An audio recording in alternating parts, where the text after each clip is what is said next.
प्रायोजक है दगरू सेठ jewellers, GM road near radio station.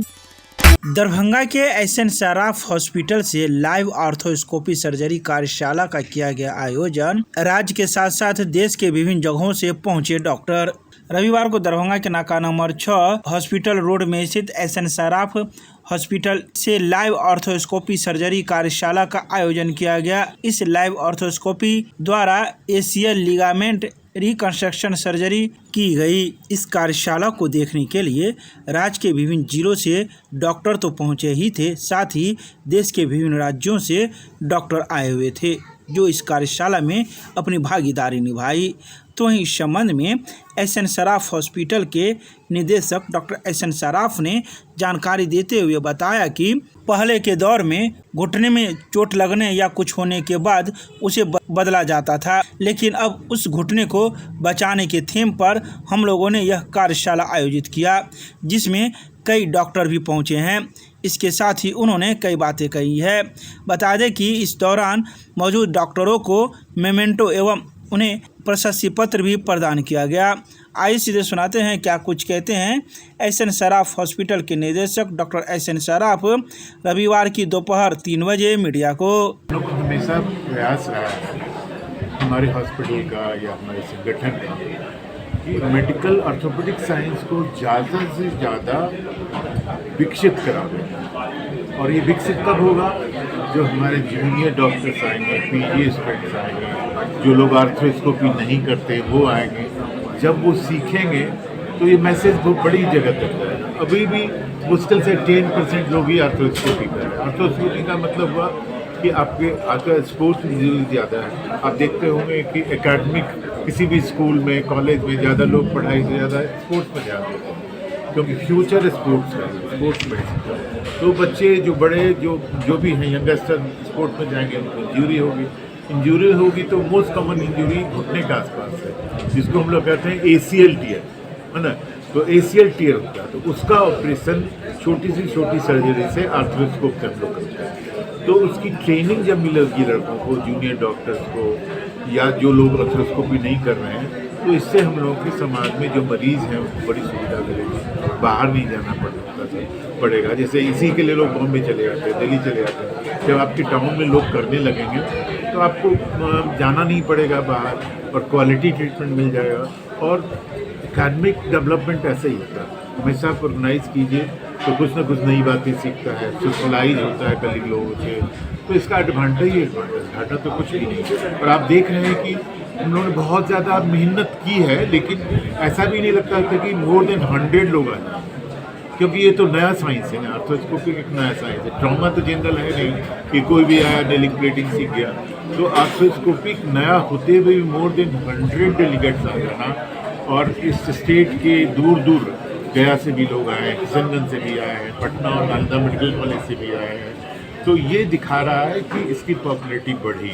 और हम लोगों ने जो ऑर्गेनाइज किया है, पर्सनल टच किया, हर आदमी को बोला है, पर्सनली बातें की कि आइए आपको बहुत फ़ायदा मिलेगा, कॉन्टैक्ट बढ़ेगा, आप अच्छी चीज़ें सीख पाएंगे और इंटरेस्ट क्रिएट कर देना। किसी भी चीज़ में कोई भी जूनियर से उसको इंटरेस्ट क्रिएट करना, बाकी तो रास्ता वो ढूंढ लेगा। और इंटरेस्ट क्रिएट करें तो हम जानते हैं कि कोई ना कोई इसमें से 10 ऐसे डॉक्टर्स निकलेंगे जो अच्छा से अच्छा काम करें, और हम लोग को बड़ी खुशी होगी कि हम लोग के चलते ये बढ़ावा मिले और सीखे। नमस्कार, मैं डॉक्टर प्रियंका भारती सराफ हूँ। आज जो आयोजन यहाँ पे हुआ है 5 जुलाई को, IS जॉब जो कि आप देख रहे हैं, बहुत ही सफलपूर्वक आयोजन किया गया है। पर इसके पीछे बहुत मेहनत लगी है। इसके पीछे हम लोग पिछले 2 महीने से लगे हुए थे। हमारे बाहर के डेलीगेट्स, जो बाहर के फैकल्टीज़ हैं, उनको अरेंज करना, उनका आना जाना, उनका रहना, केस सिलेक्शन करना। हमने 10-15 केस सिलेक्ट किए थे, क्योंकि इस कॉन्फ्रेंस वाली चीज़ में हम बहुत डिफ़िकल्ट सर्जरीज़ नहीं ले सकते, कॉमन सर्जरीज़ लेना होता है जो कि इनिशियल स्टेप्स के साथ सबको समझ में आए। तो केस सिलेक्शन करना, जो डेलीगेट्स हैं उनको अरेंज करना, क्योंकि अब सबकी बिजी लाइफ है, पर ऐसा इंटरेस्टिंग बनाए सेशन को कि लोग बाहर से आ सकें। तो इस तरह से हर चीज़ में मेहनत लगी है और हर किसी ने मेहनत की है। सब किसी की मेहनत से ये संभव हो पाया है। और सबसे ज़्यादा खुशी तब मिलती है जब ये सक्सेसफुली अरेंज हो जाता है, जो कि आज हम देख रहे हैं कि इतनी सारी भीड़ में लोग आए हैं, बहुत ही अच्छे से अरेंज हुआ है। हमारी सर्जरीज़ भी बहुत अच्छी हुई। दरभंगा में डाक कर्मियों का बड़ा ऐलान, लंबित मांगों को लेकर धरना प्रदर्शन आंदोलन की घोषणा। डाक प्रशासन की कथित तानाशाही, उदासीन रवैये और कर्मचारी कल्याण के प्रति नकारात्मक दृष्टिकोण के खिलाफ राष्ट्रीय डाक कर्मचारी संघ ग्रुप सी दरभंगा प्रमंडल एवं राष्ट्रीय डाक कर्मचारी संघ पोस्टमैन तथा एमटीएस दरभंगा प्रमंडल ने संयुक्त रूप से आर पार की लड़ाई का बिगुल फूंक दिया है। यूनियन कार्यकारिणी के अनुसार कर्मचारियों के अधिकारों के हनन, जायज मांगों की अनदेखी और नियमों को ताक पर रखकर लिए जा रहे प्रशासनिक निर्णयों के विरुद्ध में डाक कर्मियों ने एक विशाल आंदोलन की रूपरेखा तैयार की है। कर्मचारियों की मुख्य मांग और शिकायतें बकाया भुगतानों में देरी, mail conveyance voucher, postman mobile recharge voucher, FSC voucher और स्वीपर क्लीनर मजदूरी वाउचर का लंबे समय से भुगतान न होना। इसके अलावा उन्होंने कई बिंदुओं पर चर्चा की। बता दें कि इसको लेकर लालबाग में स्थित दरभंगा प्रधान डाकघर में एक बैठक भी की, जिसमें उन्होंने कई निर्णय लिए। इस संबंध में मौजूद लोगों ने कई बातों की जानकारी रविवार को दोपहर 2:30 बजे मीडिया को प्रदान की। डाक कर्मचारी संघ ग्रुप सी और राष्ट्रीय डाक कर्मचारी संघ पोस्टमैन एमटीएस, ये दोनों का संयुक्त बैठक जो है आयोजन हुआ था, जिसमें दरभंगा प्रमंडल से विभिन्न डाकघरों से सभी एमटीएस कर्मचारी, पोस्टमैन कर्मचारी और ग्रुप सी कर्मचारी ने भाग लिया। उद्देश्य क्या था? इसका बेसिक उद्देश्य था जो कर्मचारियों को बहुत सारी समस्याएं जो आ रही हैं, जिनका निवारण समय से नहीं हो पा रहा है, तो कर्मचारियों में जो रोष व्याप्त है, तो वो उस पर चर्चा मूल रूप से इसमें हुई है, जिसमें कि हम लोग जो भी हम लोगों की मांगे हैं वो हम लोग प्रशासन के समक्ष रखेंगे उचित समाधान के लिए। देखिए, सबसे जो गंभीर समस्या अभी हम लोग के यहाँ 2-3 जो समस्या उठ के आई है। एक सबसे बड़ी समस्या कि हमारे यहाँ संघ की बैठक रेगुलर नहीं हो रही है। जो संघ का जो बैठक का प्रोसेस है कि आप जो है सो रेगुलर मीटिंग लीजिए, एम्प्लॉय के ग्रीवांसेज रखिए, तो बैठक हम लोग रेगुलर नहीं हो रही है। कभी कभी होती भी है तो फिर उसमें जो एजेंडा हम लोग देते हैं वो प्रॉपर वे में टेकअप नहीं हो रहा है। मतलब ओवरऑल जो कर्मचारियों का अधिकार है, जो भारत सरकार ने हम लोगों को ट्रेड यूनियन के राइट्स के तहत हम लोग को एक अधिकार दिया है कि हम अपने समस्याओं को प्रशासन के समक्ष रखें। जो भी हमारा ऐसा समस्या जो बड़ी समस्या है, संयुक्त समस्या है, तो वो टेकअप प्रॉपर वे में नहीं हो रहा है। तो एक सबसे वाइटल वही हम लोग का इशू चल रहा है।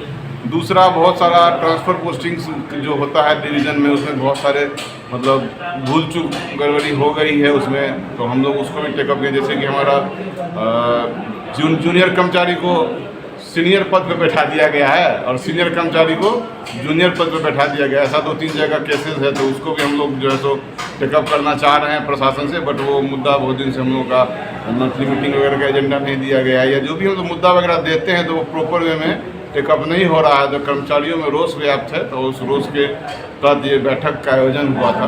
उसमें डाक कर्मचारी संघ ग्रुप सी एवं पोस्टमैन एमटीएस दरभंगा की सब एक साथ बैठक किया गया है कि हम लोग का ये एक बहुत बड़ी समस्या है। जो पोस्टमैन और एमटीएस, उनका जो बिल जो आता है, जैसे मेरे कुछ एमटीएस साथी हैं जो अपना वेतन से दरभंगा से देहात दूर दराज में जाके अपना दरमाहा लगा के वो अपना मेल पहुंचाता है, लेकिन डाक विभाग के अधिकारी इतने बहिरे हो चुके हैं जो उनको कोई पता ही नहीं चल रहा है। जो मेरा कर्मचारी, एक छोटा कर्मचारी भूखे मर रहा है, हर महीना की दरमाहा इनको दे रहा है, उनकी बिल की भुगतान के लिए साल भर लगे।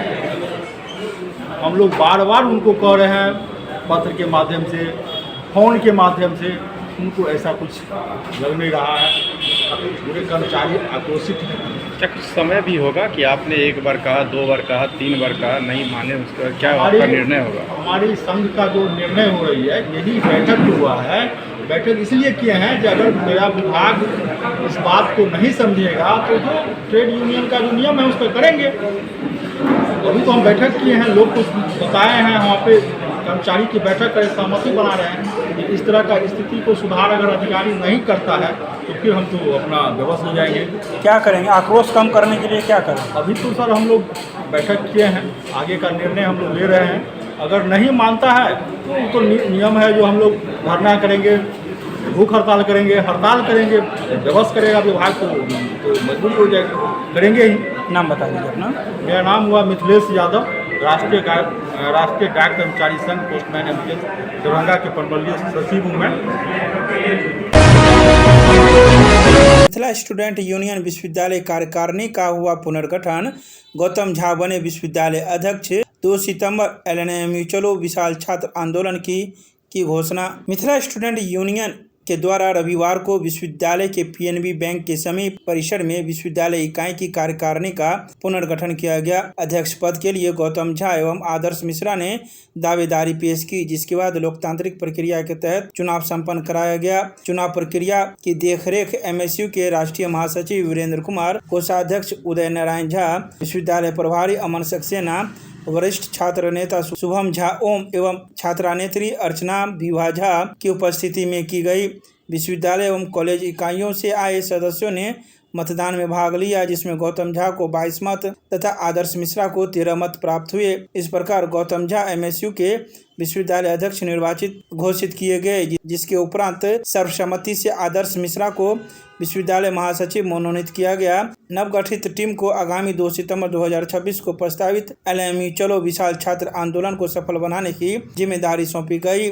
तो इस संबंध में मौके पर मौजूद छात्र नेता ने कई बातों की जानकारी रविवार को दोपहर 1:30 बजे मीडिया को प्रदान की। देखिए, सबसे पहले मैं तमाम संगठन के साथियों का धन्यवाद करना चाहता हूं कि सबों ने मिलकर मुझे सर्वसम्मति से संगठन का विश्वविद्यालय अध्यक्ष निर्वाचित किया, इसलिए इसके लिए सभी साथियों का बहुत बहुत आभार। और मेरा ये कहना है कि जिस तरीके से संगठन पिछले कुछ वर्षों में संगठन ने विश्वविद्यालय में छात्रों की समस्याओं के लिए लगातार लड़ाई लड़ने का काम किया, आंदोलन करने का काम किया, उसी तरीके से अगले 2 वर्षों में मैं अपने कार्यकाल के दौरान दरभंगा, मधुबनी, बेगूसराय, समस्तीपुर, इन तमाम जिलों के छात्रों को लगभग 2.5 लाख की संख्या में छात्र पढ़ते हैं एलएनएमयू में, उन तमाम छात्रों को मैं भरोसा दिलाना चाहता हूं, उन तमाम छात्रों का मैं नेतृत्व करूंगा मिथिला विश्वविद्यालय में और तमाम समस्याओं के लिए लड़ाई लड़ूंगा, चाहे वो छात्र संघ चुनाव हो, समय पर डिग्री देने की मांग हो या तमाम तरह की जो भी समस्याएं हैं उनको लेकर के लगातार मिथिला स्टूडेंट यूनियन के नेतृत्व में मैं लगातार विश्वविद्यालय में काम करने का काम करूंगा। क्या नाम हुआ? गौतम झा, मिथिला स्टूडेंट यूनियन विश्वविद्यालय अध्यक्ष एलएनएमयू। आज यहाँ विश्वविद्यालय कैंपस में विश्वविद्यालय टीम का पुनर्गठन था, जिसमें मुझे सर्वसम्मति से दूसरी बार महासचिव बनाया गया है। इसके लिए यहाँ उपस्थित सभी छात्र छात्राओं को धन्यवाद, शीर्ष नेतृत्व को आभार। और इसी के साथ 2 सितंबर को एक विशाल छात्र आंदोलन का तिथि का घोषणा किया गया है। उसमें नए सिरे से हम और गौतम जी जो विश्वविद्यालय अध्यक्ष बने हैं, इनको भी बहुत बहुत बधाई। दोनों लोग मिल के विश्वविद्यालय को मजबूत करेंगे, संगठन को नई ऊंचाइयों तक लेके जाएंगे। क्या नाम हुआ? आदर्श मिश्रा, विश्वविद्यालय महासचिव। मिथिला स्टूडेंट यूनियन के द्वारा चुनावी प्रक्रिया में भाग लेकर हमारे 2 साथी विश्वविद्यालय टीम का निर्माण करने का काम किया गया है।